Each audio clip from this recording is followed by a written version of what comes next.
Right Reverend John Richard, the Right Reverend Adrian Newman, you are most welcomed to the House of the Iranian Resistance. I would like to extend my New Year greetings to you and to all Christians of Britain. It is a blessing to start the new year by meeting you, respected bishops. True Islam teaches us that all mankind are sisters and brothers. Our relations with Christians and Jews are the opposite of extremists who, under the name of Islam, oppress followers of other religions, just as they suppress the majority of Muslims who represent democratic and tolerant values of Islam. Iran's ruling mullahs pretend to defend the Shiite branch of Islam, but more than 90% of their victims are Shiite Muslims.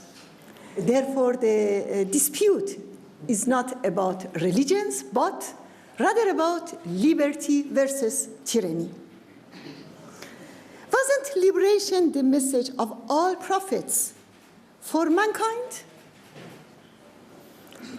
Didn't Moses, Jesus, and Muhammad come to free all mankind? Therefore, one should ask what justification is there for the rulers of Iran or any other extremist group to harass and murder Christians? There is none. At this point, I would like to pay tribute to the memory of 3 martyred Iranian priests. Bishop Hosepian Mehr, Pastor Dibaj, and Bishop Mikhailian.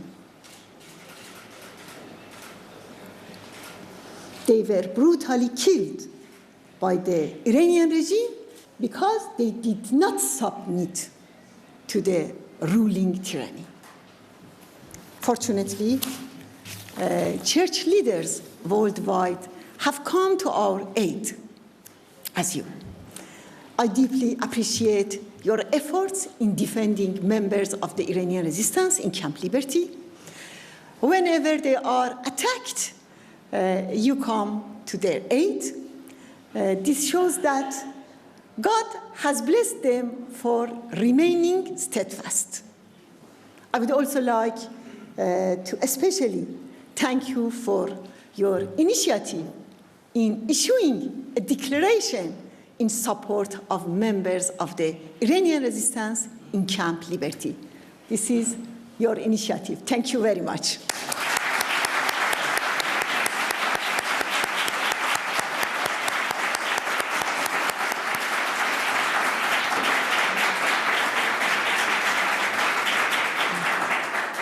You are certainly aware that Camp Liberty is still exposed to attacks.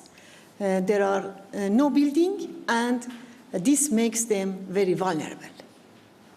On the other hand, the Iranian regime is in a deadlock, both inside Iran and in the region. Therefore, it has stepped up its threats against the freedom fighters of Camp Liberty. Of course, their only crime is that they have stood for freedom.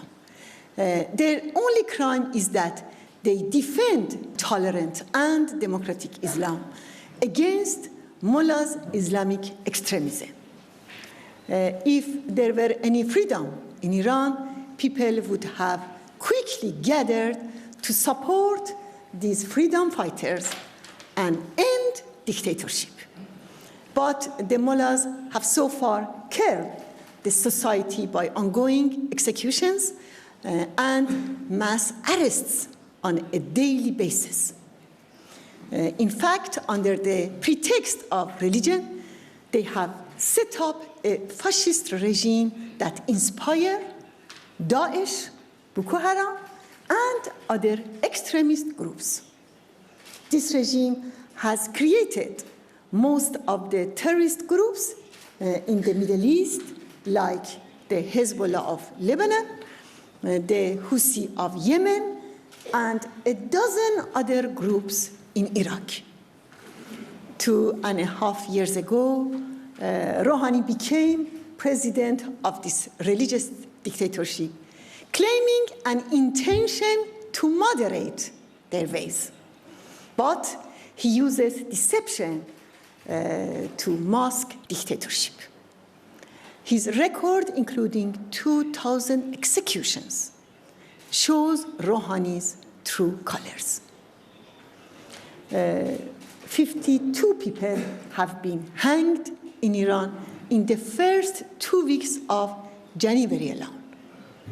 Clearly, executions and arrests have escalated during his term, as well as poverty and unemployment. And fortunately, in recent months, our compatriots have stepped up their protests all across the country. In the past week alone, there have been 155 demonstrations, strikes, and protests, which has scared the regime. Despite the suppression and killings in Iran and attacks on Camp Liberty, we are confident that the people of Iran will achieve freedom. We are striving for a democratic society based on separation of religion and state, for gender equality, and for abolition of the death penalty. And in this quest, we will continue to need